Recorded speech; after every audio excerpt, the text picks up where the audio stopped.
All right, welcome to the third installment of the Kentucky Elk Hunting webinar series for 2022.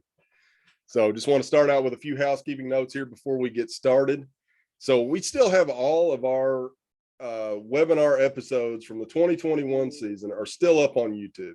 And we weren't necessarily sure what to do with them. We want to leave them there as a resource. But at the same time, we want them a little bit better organized. So some of the dates, obviously from last year, the dates are going to be different. So I want to just quickly run through and show everybody where they're at. If you're getting to them from YouTube, as always, we're going to post each and every one of these videos in your My Profile. But if you've got friends and family that want to watch, the best way is to point them to YouTube. So let me jump. So basically the best way to get to them on YouTube is to search Kentucky Department of Fish and Wildlife Resources. That's our channel name. When you get to that, you'll see that we've got a lot of videos on different topics through here. The best way to sort through all that is to hit the playlist button and just down on that bottom row. So you'll see the 2022 Elk Hunting webinar series. So that is where all of this year's, the 2022 webinar videos will be housed. If we click on that, we're going to listen to myself there, but you'll see that over here we've got we've got all of the two videos that are up so far. This will be the third one. It'll be going up. If you're interested in the videos that we did for 2021, the best way to get to them is this Elk in Kentucky playlist. And so you can hit down here below it. If you just hit the view full playlist button, you'll see that we've got all the stuff that we put in last year. So, just kind of more or less ignore the dates if you're looking at a 2021 one, but it's still good info. And we are going to retape and improve all these better for 2022. So there's kind of two ways you can watch ahead a little bit, or you can just keep up with what we're going to send out on a weekly basis, pretty much as the summer goes. One other thing, just before we get started here, the couple of hunters that I know Joe and I have talked to over the last week and a half, we kind of felt like they hadn't been to our website yet. And that's a great resource. Again, if you've got friends and family that want to look in, that might not necessarily be able to get into My Profile and see that info, most of that info is actually up on our website. So, our website, it's fw.ky.gov. Type that into your search bar. This will come up. Hit the hunting icon here in the upper left and scroll down just a little bit. You'll see the elk icon. And if you click on that, we've got our page divided up into kind of four main topic areas. What's going to be most important to elk hunters right now is this elk hunting info page. So be sure to take a look at that. A big thing was maps. We've got all the maps here.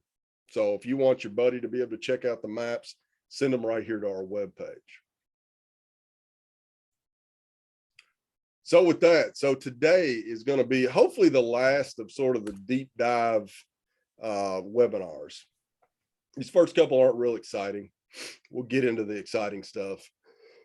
And I have to apologize. I mowed my yard last night and I've got the allergies today. So we'll see if we can make it through this. But I'm going to essentially turn this over to Joe. Like I said last time, all the info that we looked at on My Profile, stuff he's put up there for you to soak up as a drawn elk hunter. And really the number one question, and what I think is probably the most confusing point about the entire elk draw, is the Elk Hunting Unit and regulated area drawing.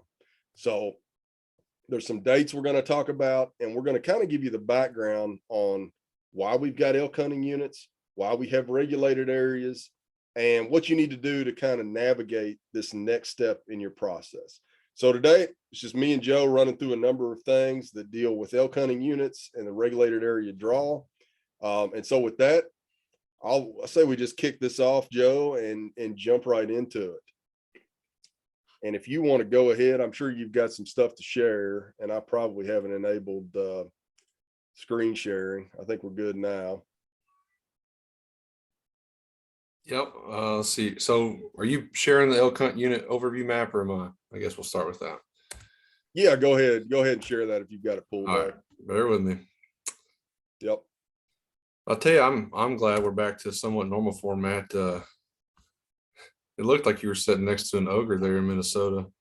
That was, yeah. Yep, we are back. Joe and I learned a lot. We were at the Eastern Elk Management Workshop, which is all kind of the eastern states that have elk, and it's a good group of people. We were in the middle of nowhere in Minnesota, but nonetheless, it was a first time I've been on an airplane and probably since COVID time started. So maybe that shows it's back to normal a little bit. All right. I guess to get started, we'll just talk about why we have this elk hunting unit system. You can look at this map and everything that's in green or purple is some type of public property. But when you think about it in terms of how big the elk management zone is, we really don't have that much. We don't have the same luxuries that our Western counterparts do. So one of the biggest issues that we were dealing with early on was the potential for over harvesting of animals in certain areas. So you go to a piece of public property that a lot of people had access to, and a guy finds an elk one day, and then the next day there's 5 rigs there, the next day there's 10, until the elk that are on that huntable public property are either shot out or dispersed. So that was one of our big issues to start, just trying to spread guys out and reduce that chance for localized over harvesting. And we've seen some of that in the stuff, some of our research in the past, like John's PhD work, where that does have a tendency to happen or can happen when you have limited areas for people to go and hunt. Another reason that we did it in the old system, we have what we're called like limited entry areas, and there were a handful of those. But for the most part, probably 60% or more of our hunters had access from Pike County all the way down to Bell County to hunt. And it seems good in theory, but it becomes quickly overwhelming. So our hunters are trying to drive from, like I said, Bell County to Pike County, trying to check this place out, check that place out. And this really just kind of helps them dial in and focus their efforts on a specific area. So they can really take the time to learn, a certain spot better, because, we're all the same. We all have, families and jobs and stuff, and we have limited time off to go and scout and do these things. So this definitely helps you narrow down your search. And I think that's beneficial. So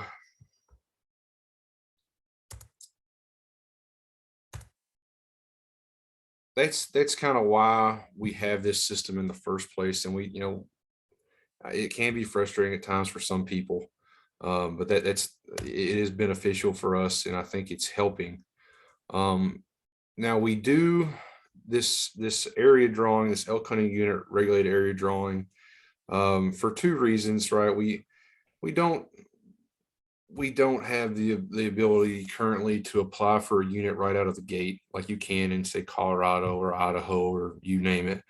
That's just not really how we're set up right now. So we have to give you a permit first, and then you apply for a hunting unit. And there was different ideas tossed around, but ultimately we went with this system because it at least gives you guys a chance or choice to pick where you want to hunt. We said we couldn't let you do it on the very, very front end, so we're trying our best to give you guys the options.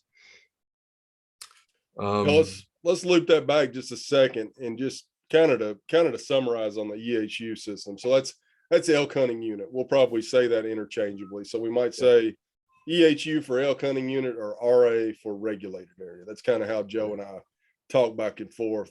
So definitely, I mean, just to kind of boil it down, we've got limited public property in the elk zone. And what we saw and how we set it up specifically with my grad school work was we looked at a population of bulls in an area that had lots of public land. So it was a large area, but most of it was actually public. And that's back when we didn't have any elk hunting units. You kind of had the entire 16 county elk zone to hunt in. And we were seeing upwards of 60-70% bull mortality. So that's 30 or 40% survival. So the bulls, essentially what we were finding was hunters from the entire unit were coming to this area, mainly because it was public and they could hunt it, but also because it had a great population of elk. And we saw very, very, very high mortality rates on bulls, not sustainable into the future. So what we did for the next year was put a limited entry area around it and regulate the hunters that could be in that area. and we were able to drastically reduce mortality, all the while giving hunters a better hunting experience. You weren't wading in through 100 other hunters in that situation. Everybody seemed to have a much better hunting experience when they weren't, elk are hard enough to kill, but then you're also fighting other hunters that want to harvest that same elk. So that's one thing, limited public property. Second, what I talked about, really high potential for localized overharvest. So we weren't overharvesting the entire elk zone, but when you got 100 hunters in one fairly small area, like a county sized area, you're putting a lot of pressure on that small area. And then thirdly, like Joe talked about, we really found, and that's through our hunter survey and through talking with hunters, that it was actually better to sort of have an area given to you where you could concentrate some really good on the ground scouting efforts in those areas. And so those three reasons together is why we've got the elk hunting unit system. We've got those 6 units and what you'll apply for and draw there on July 1. So Joe was rolling right into why we have a secondary drawing. So both Joe and I applied. We're hopefully, fingers crossed, going to get to hunt Colorado this fall. And they do essentially, I don't want to say it's the complete opposite, but it's basically all this right off the bat. We very specifically applied for a unit and a weapon type and a sex of elk that we were wanted to go after. So given the points that we had and the where we wanted to hunt, Joe's put in for, I don't remember what unit it is, but a specific unit. Not telling. Now we probably shouldn't tell. We probably shouldn't tell. He applied for a specific unit, and then he applied for a bull muzzleloader tag. With the points that I've got, I applied for that same specific unit. Ideally, we want to hunt together. But I applied for a muzzleloader cow tag. So we can be out there at the same time, and it's just a one single draw. And that works. I mean, throw a number out there. How many applicants does Colorado have in a year?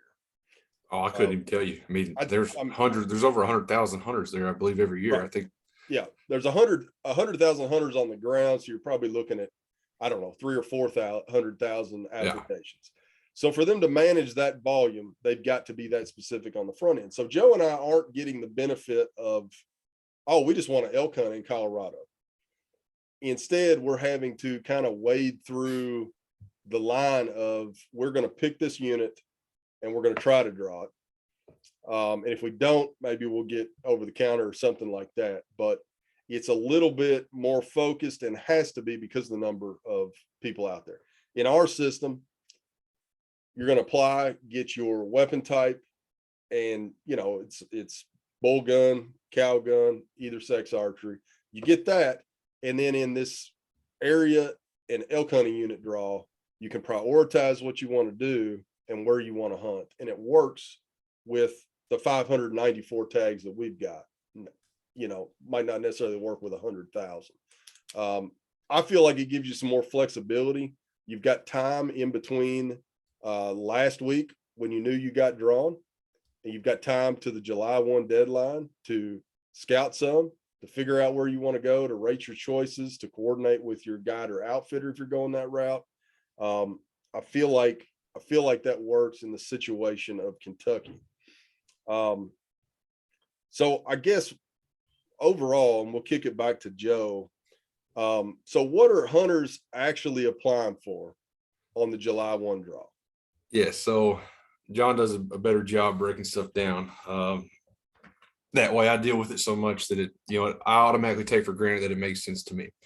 But what we're going into, like I said, we have this elk hunting unit system, this EHU system. So on this next drawing, we lump it down into 2 things at once. So you have the elk hunting units. I'll just reshare. You have these elk hunting units, which are denoted by these black lines. That's the boundaries. And I do apologize if you hear background noise, but yeah, these elk hunting units here that are denoted by these black lines. And then we also apply for regulated areas at the same time. So that's what you see here in purple.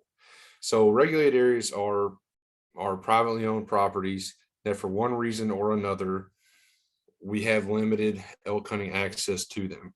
For the most part, it's to meet some type of objective from a landowner, whether it's to increase bull quality, just to prevent overcrowding, enter XYZ objective. That's what they tell us. We thought it would be a little too difficult to do multiple drawings, so we were asked to parse it down kind of into one individual one. So what you're applying for is ultimately, an elk hunting unit or a regulated area. If you draw a regulated area in this, the way I try to tell people about it is just think of it as an extra place to go. All right. So we'll use the Unit 2 example. This purple down here, and we'll show you here in a minute how to make your selections and all that. But this purple down here is Middlesboro. So there's currently one spot for bull week 1, bull week 2, either sex archery and youth. And I think there's 4 spots for each week of cow. So those are the max numbers of hunters that can be on that property in terms of elk hunting access. If you apply for that and you draw it, because it is in Unit 2, you are by default going to be placed into Elk Hunting Unit 2, right? You can only have one unit, and once they're awarded, you can't switch. So I say it's an extra place to go because if I do get this property, say Middlesboro, only myself and the other hunters who were awarded permission or granted permission to access the property during this drawing are eligible to be on that property. But if I have that spot, I still have access to everything else that's in Unit 2. So all the green here, that's all public property, or anything that's private property that I have permission on. So that's the way I just try to explain to people. Just think of it as an extra place to go. Yeah, and let me jump in. I think it's a good point to talk about the different types of properties that are regulated areas. And I'm glad you used Middlesboro as an example. So that is the Middlesboro regulated area, but it's actually part of Ataya Wildlife Management Area. So there's parts of Ataya that are in the Middlesboro regulated area, but there's also parts of Ataya in Unit 2 that are wide open public. Anybody with a Unit 2 elk tag can go there. There's parts of Ataya in Unit 3 that are wide open public. What we have had to do, and I will say that literally the same example on Legacy Hunter Access Area. That's wide open public for every other species, but parts of it are in the Tug Fork regulated area. So when looking at maps, so going through my profile and looking specifically at our elk maps, you're going to see this same purple and green color scheme.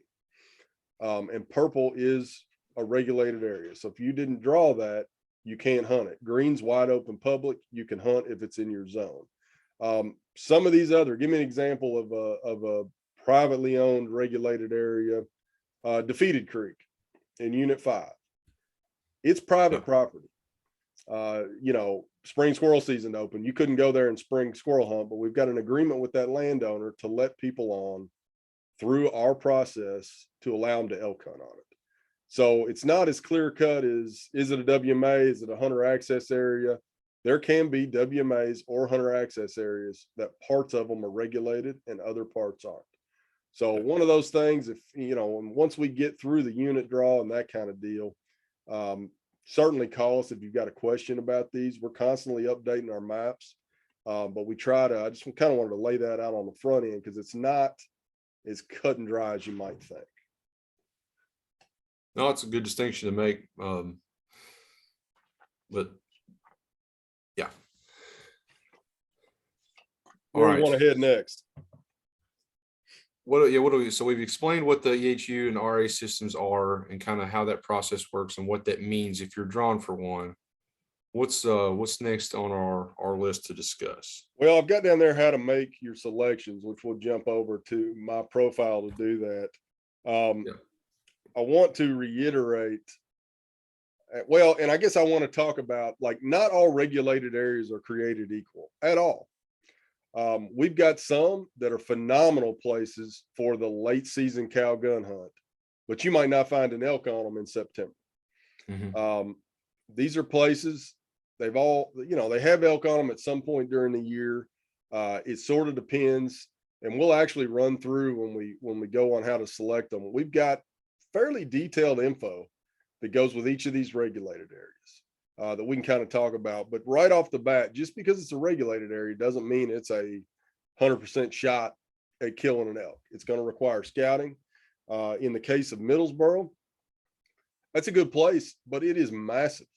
It is big mountains. It's got elk on it, but they're not evenly spread. You're not going to find one around every corner. So I don't want people to think when July 15th comes and the results come out, oh, I've got a regulated area, I'm just going to hang out until my hunt comes. Not that easy. So let's jump in. If you'll share my profile and just walk folks through how to make those selections. Well, that's a good distinction to make. We do look at a lot of these properties as it's an opportunity. Ultimately, it's a place that we've done the legwork to get access for you guys to go and hunt on. And there are elk on it sometime during the year, but it's still going to be up to you all to go out here and decide if that's something that you actually want to hunt. All right. One quick distinction on this EHU RA drawing. We'll talk about the parties real quick, just because I think it'll help to talk about that on the front end. But up to 3 hunters can apply to hunt as an elk hunting party. Now, the way that the system works, if like you make your selections, and the way it works for a hunt party, there are a maximum number of people that are allowed on these RAs, right? But the way the system works, if you say an elk hunting unit has 9 spots for that permit type, and has 10 spots and 9 are already taken up by the time you guys get drawn, we can overlap a little bit in terms of permit numbers in an elk hunting unit, but we can't do it on a regulated area, because that is a place, like we've mentioned, that's privately owned. Those guys have said, I will allow no more than this many hunters per season. So if you go through here about what I'm about to show you and you have problems, you can't see any of the RAs, you've probably clicked the create hunt party system. Just I like to get that out of the way, because that'll probably save us 15 or 20 phone calls this year. People can't make their selections because they've either inadvertently put a party on accident, or they are part of one and didn't understand the rules. And the main reason behind that, and we'll get to it when we look at an RA, we just don't have room to accommodate a group of 3 on very many of our regulated areas. Yeah. So it would put you at a major disadvantage if your party literally couldn't fit on any of them. So just keep that in mind. So we'll talk about how to make your selections and what's available for you. I guess we'll start with what's available for you. So you've already seen the hunt unit overview map, the regulated areas map. So here's like a list of all the properties. This is where you actually go to see all the ones that we have available right now. And it'll go through here and it'll have the name of the property, what units it's in, how big it is, and there's this option to view.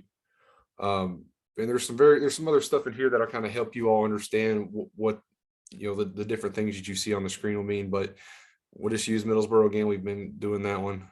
I select view, and right here off the bat you can see all the stuff that's available that we have to share about this tract. So it'll take you, you click here, it'll take you right to it on our online map. On the start, you can see who the primary contact is for the property. In this case, it's me. You see what county it's in, what area it's in, how big it is, just a generic description of the habitat, right? Like this is an old or a strip mining, mountaintop removal mining property. So you do have like a mix of these open areas, these reclaimed areas that are grass, and then a lot of timber.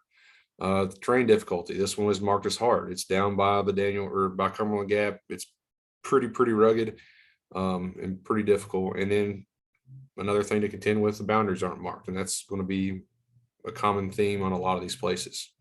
It'll tell you what it's open for, and then it'll tell you how many spots are allocated based on the season, like how many hunters it can accommodate.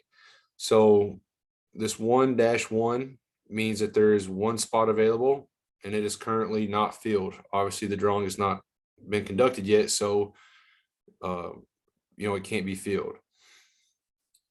So you see that it's one spot for either sex archery, bull 1, bull 2, youth, and then we have 4 for the cow gun, weeks 1 and weeks 2.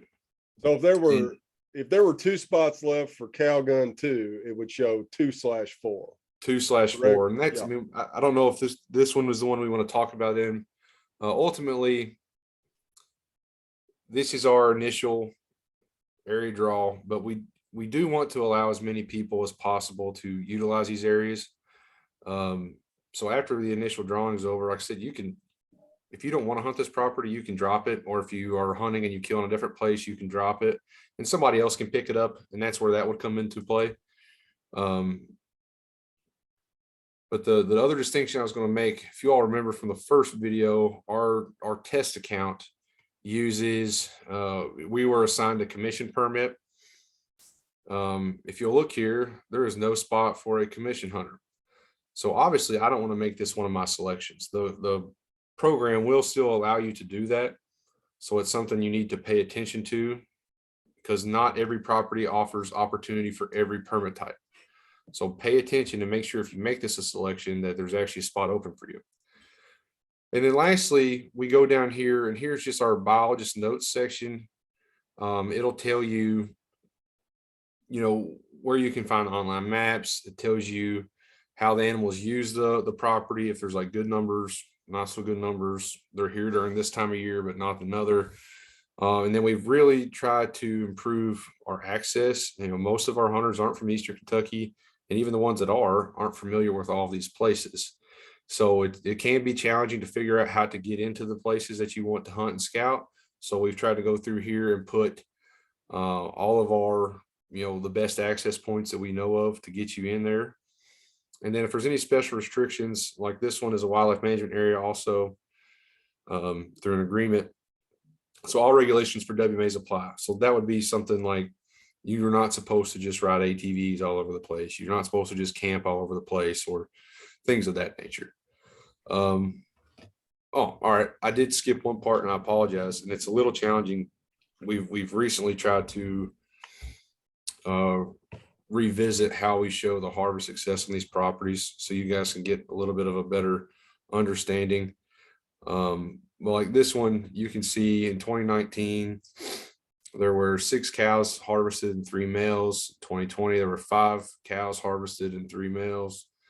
Last year, there were 6 cows and 3 males. So you can kind of get an idea of success over time. Yeah, I think it's important to point out there that, you're seeing zeros from 2015 to 18, but it wasn't actually enrolled as a hunting area then. Yeah, it was one of those limited entry areas that we discussed earlier, and it's going to be different. We just went back to 2015 on all the properties because that is actually when the voucher program started. So some of these you're going to look at and see that there's numbers all the way through there, and some of them are not. It's just, things have kind of changed over time in terms of what they were called and how we kept track of stuff. But yeah, you can go through here and look at all of them. These are what we have available right now, and hopefully it'll change, and we'll increase the numbers of these properties before the season starts. But that's how you do it. That's how you go and you see the properties that you might want to hunt, to figure out where they are, what they allow, things of that nature. And if you're curious about how people applied in the past, like you want to know, okay, I'm really wanting to hunt Middlesboro. We're just going to keep with that example. I want to know how, like, what are my odds of doing it? How did people apply for it last year? Wrong one. That's what this is for. We have like a page to a page and a half for each unit based on the number of properties that are in there. And you can go through here and see, okay, in unit 2, for Middlesboro, how many spots were available? 25 people. So a third of the bull week 1 hunters last year made this their first choice, which to me would indicate it's a very desirable area, right? And that'll help you kind of gauge your odds. It's not exact, but it does show you how people have applied in the past.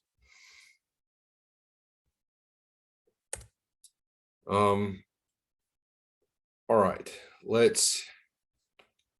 you want to talk about the area drawing stats, or go through and show people how to make their selections first? Yeah, let's show them let's show them how to make their selections, and we'll get back. We'll kind of tie the stats into how the draw actually happens, how it cycles through. All right. So what I clicked was actually, it's right here, the select hunting unit regulated area preferences. This is the process you go to do it, and we've got the drop down boxes right here for your selections. You can go through here, say I wanted Middlesboro as my first choice. I'm going to go through and click Middlesboro in unit 2. I can't increase my odds and apply for the same property more than once. You'll see it's no longer available on my list here. But say I just want to make some random selections now, because I looked at these properties and these are ones that I want to hunt. So this is what it'll look like when it's complete. You can make all 5 if you want to, or you can only do 1, or you can do none. It's completely up to you. But all you have to do is go through and pick them out on this box, then hit submit, and bang, this takes you right back to your my profile screen. If anytime you're confused, like I don't remember what I picked, or oh, I think I want to change my order, this is not set in stone until the drawing is conducted. So you can go up until midnight of July 1st and come back through here and say, man, I want to change this. So I'm going to just clear them. There's a pop-up box here that'll make sure that you want to, just as a backup. You know, some people hit the stuff by mistake, and we don't want you to go through here and like look at it and hit clear by mistake, and then come July 1st and you don't have any selections made, right? So there's a pop-up feature in here to keep you from hitting something that you don't want to accidentally. But if I want to go back and change them, I can now. I can go back through here and readjust them however I want to. Maybe I think of a different strategy, or I meet a landowner who's like, yeah, get over to this place, and then you can come hunt on me. So you can adjust it however you want to up And until I will say they can be adjusted as many times as you want. Nothing is set in stone. Nothing submitted technically until July 1st at midnight. Yep. Maybe you've already selected them. You can go back and change it 100 times between now and July 1st at midnight. And I'll also say that we definitely had a hunter last year that somehow cleared all of his regulated areas, and ended up unsigning up for that. That was for the regulated area leftover draw, but he clicked some buttons in here and ended up giving up his spot. So we'll talk about that a little bit later in the summer. But when you're kind of clicking through this section, just be careful. And one thing I will say, I had a guy call this morning to ask if I could check on what he submitted. And we can't actually do that. If we had your my profile information, we could go in and do it. But if you'll go back in there and put a selection or 2 up and just show people where it shows your selections right there, that's exactly how you should go back and check. Might have blown through it. We'll just add 1 right now. We'll just add Middlesboro. Yeah. So again, this is like the landing page for your my profile. Right here down by the button to make your preferences, it'll say right here, you have selected, in this case, only 1 choice, unit 2 Middlesboro. Yeah. So if you're seeing that, that's essentially confirmation to you that you've got selections entered. Like I said, you can go back and change them. If you're not seeing anything there, you don't have any selections entered. So that's basically how you're going to confirm your 5 selections, or how many ever you want to make. They'll be showing right up on that main my profile page. Again, we do have the pop-up feature here to keep you from clearing them accidentally, but that's there. And I want to show you now the hunting party stuff. I know we talked about it. As a hunting party, you cannot apply for an RA, but you can apply for elk hunting units. I'm now in a hunting party. It was that easy. I just clicked it. There's no benefit to you being in a hunting party when it's just you. This is set up for like friends get drawn together, or father, son, things of that nature, or just some random people you meet that you want to hunt with that are agreed to help each other out. If I go through here right now and make my preferences, you will notice I got a big red box here that says you can only apply for hunt units. And if I actually go through and make my selections, there are no RAs present, only the hunt units. So if this happens, I said we get 15 or 20 cases this year, just go back and remove yourself from hunt party. If it's just you that you've hit by mistake, and it's that easy. I guess we'll talk about the process, how it works. So when you go to make these selections, after you've done them at this drawing on July 1st, everybody's going to get a random number, and the order in which you picked out is how we kind of analyze what you've made, what selections you have. So the first guy that gets pulled, whoever has a random number that comes out first, we're going to look at all of his selections before going to the next hunter. And the way it'll work is, obviously if you're like the first guy, you'll get what you wanted, your first choice, but we'll go on down the list. Say you're like hunter number 100, and some of those other things that you might have wanted for your first one are, have come and gone, they're already full. So your first selection, it's full. Your second one, it may be full, it may not be full, but it's going to run down your choices and put you somewhere that you wanted, as long as there's a spot open. If not, it'll put you into a unit randomly. So you just need to think about how you make your selections. And what I generally tell people when they're doing this, and like try to think about where you ultimately want to end up hunting, right? Like maybe you've got connections with family or friends or somebody that owns property in a particular unit. Try to stack it to where it's going to help you. Get somewhere that you may have, again, like a place to hunt, or you just really like this unit. It's got this much public property. You heard it was great. Apply like that to ultimately try to get yourself into the unit that you want to. One thing I don't think is super beneficial is if you fill up all 5 of your spots with just RA selections, because if you look at, what we talked about, a lot of these properties have like 1 or 2 spots per permit type, but then you look down here at your max number of hunters per unit, right? There's, again, 1 spot on Middlesboro for archery, but in unit 2, if that's where I want to end up ultimately, there are 30 spots for archery hunters in there. So just kind of think about that as you're going along the process, and you're making your selections. And if you're curious, the system we think does work pretty well. The vast majority, this is a document that's available on your My Profile that'll show you kind of how it works, the effectiveness of it. The vast majority of our hunters, 80% of them, are going to make 5 selections. Very few make none. And you'll see here,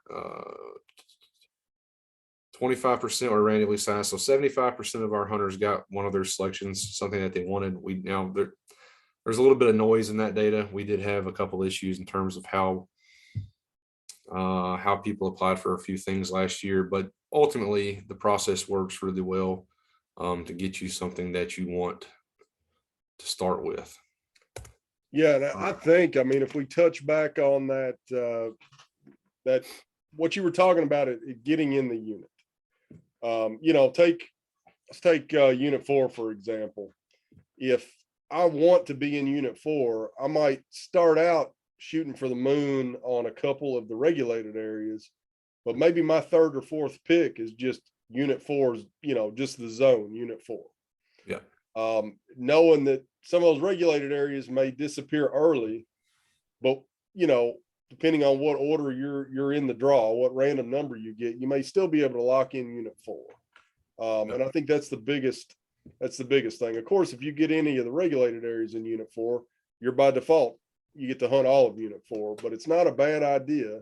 You've got private property in the area, or just generally want to hunt some other private or some other public land in unit 4, is to tuck in that unit 4 only, thinking that the odds are going to be a little bit better to actually draw the unit as a whole than it would be for one of those specific regulated areas. It might only have a spot or 2 available for your tag type. Yep. It's good to re-highlight that. So I like that. And just to hit on the process again.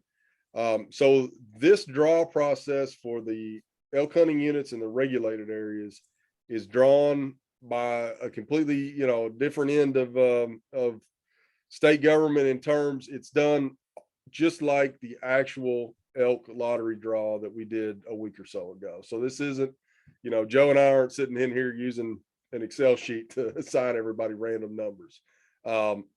So it is definitely an advantage to get a good random number. I mean, to be number one, that happens to somebody every year. They're the first pick. Every year there's also somebody that's the 594th pick. So I think you can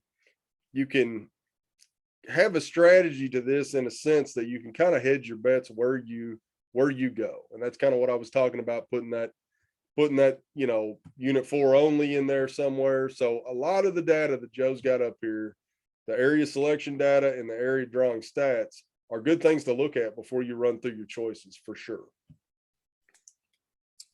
I will also say, because we do get asked every year, it's not like a raffle ticket at the local banquet. There's no benefit to making your selections right now or July 1st at 11:55 p.m. It doesn't matter, because it is a computer drawing that's conducted by the same folks that do our main draw. And then ultimately, we said it does work really well. There's 75% so far for last year who got one of their 5 choices. But at the end of the day, you've already beat the odds. You've got a Kentucky elk tag.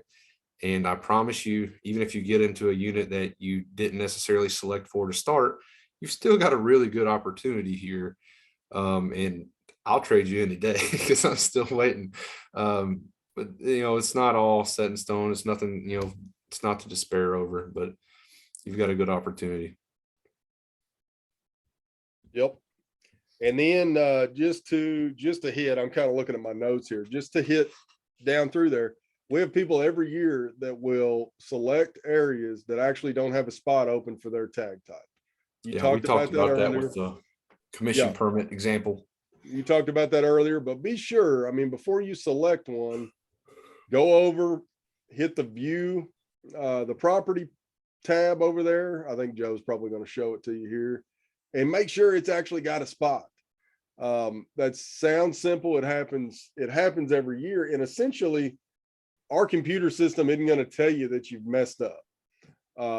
It's just going to be a wasted selection, which is, not something you want to do. So that's why we do the webinar series. That's why we try to get this information across to our hunters. Like I said, this is one of the more complicated parts of going through the, you got an elk tag, where do I go next? This is one of them. We're hoping to get everybody through it. So I talked about it somewhat accidentally, but I kind of got ahead of myself on the area draw. And one thing, if you're kind of good on this section, let's just briefly talk and discuss the leftover draw and how that pertains to regulated areas and kind of how that works going through the season. Yeah. So this first drawing, deadline to apply is July 1st.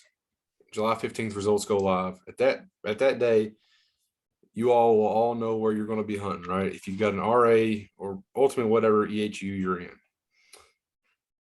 Like we kind of touched on earlier, when we write these outlines for all of these, trying to keep us on topic, but we just kind of go on through and sometimes miss a few things or overlook them. But ultimately, we want as many people to be able to hunt these properties as we're able to. And, there are limited numbers of spots.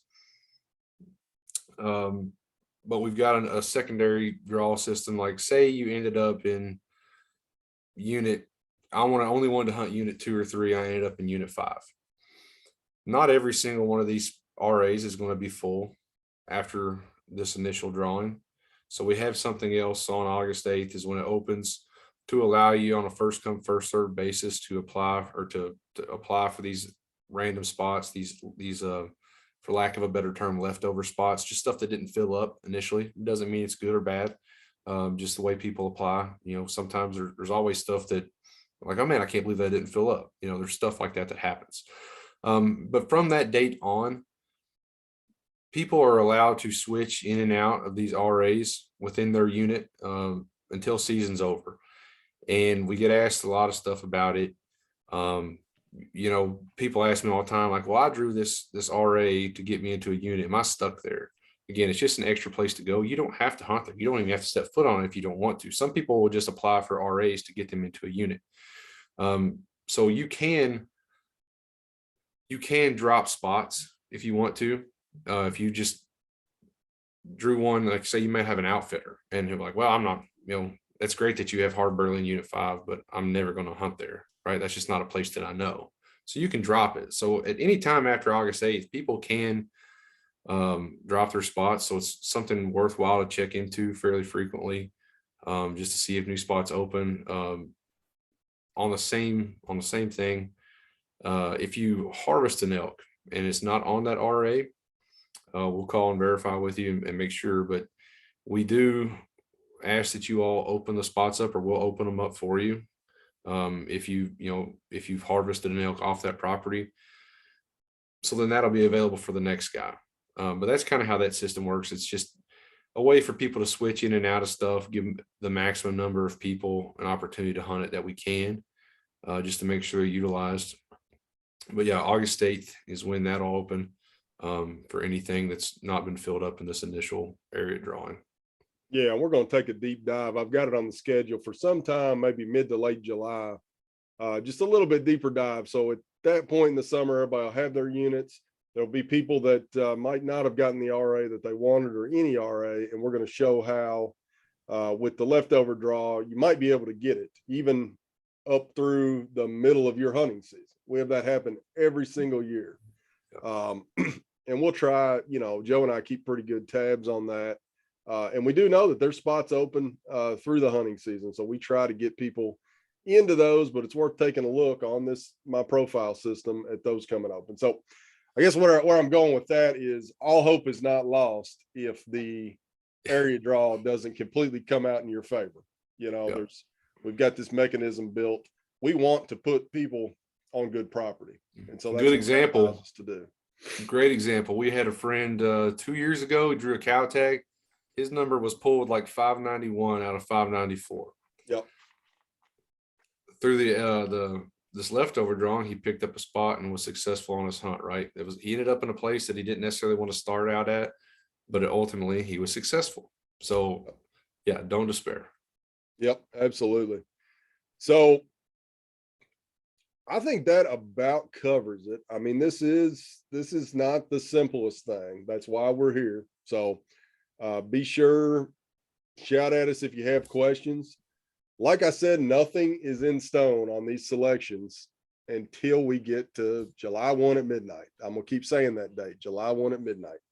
So it's one of those things, you can change them. As Joe said, it doesn't give you any advantage to do it today or middle of June. But it's just that, if you want to actually select a spot, you got to do it before July 1 at midnight. And I'm sure we mentioned this, but if you don't select for any spots, when your number comes up, you're going to get a random unit. And correct me if I'm wrong, Joe, you won't get a random RA. You'll just get a random unit. Just a random unit. If it's randomly assigned, it's only an elk hunting unit. Right. If you're looking to be on one of these regulated areas, you've actually got to put that in one of your 5 selections. So I guess in closing, I promise that this is going to get more exciting after today. So, go back if you haven't watched our first episode on how to navigate my profile, go back, watch that. If you're still interested in a guide or outfitter, we had webinar number 2 is with the KIGA president. Try not to cough before I get to the end of this. And check out that info on our webpage. So we're here to answer your questions, but honestly, in doing this for a number of years now, majority of the early questions that we get can be gotten right there on my profile or on the webpage. So be sure to check that out. Another thing we're really interested in, we have kind of mapped out where we want to take this thing this summer. We did it a little bit different last summer. We're going to change things around a little bit. Let us know what you want us to cover.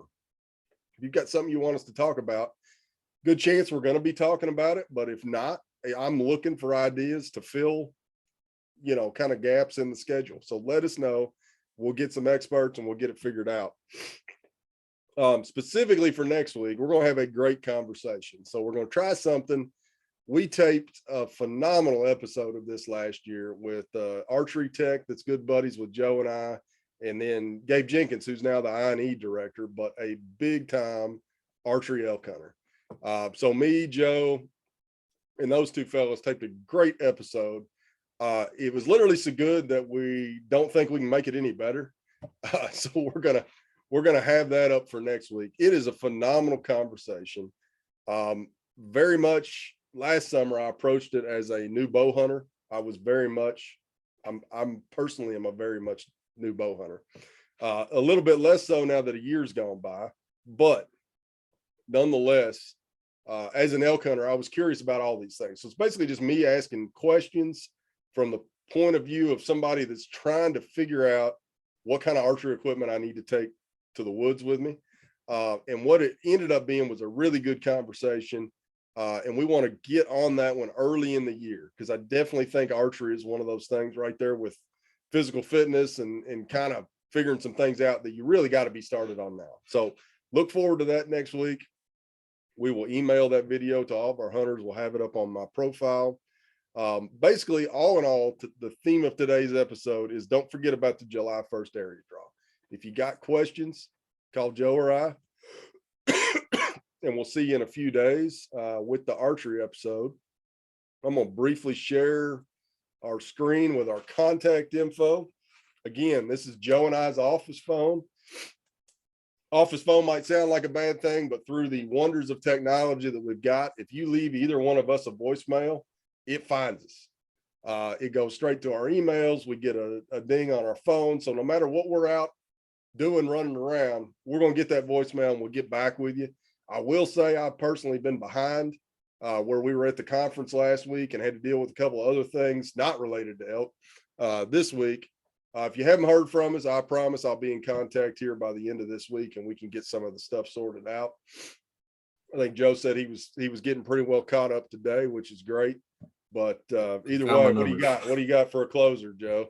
No, that's he said hopefully we'll dive into some things that are a little more, I guess, interesting to you guys, but we got to kind of get through the housekeeping and the stuff that's most important for you to think about to start. And yeah, we know it's a little bit confusing and frustrating on the very beginning of this, but hopefully you all understand why we have the system that we do in place.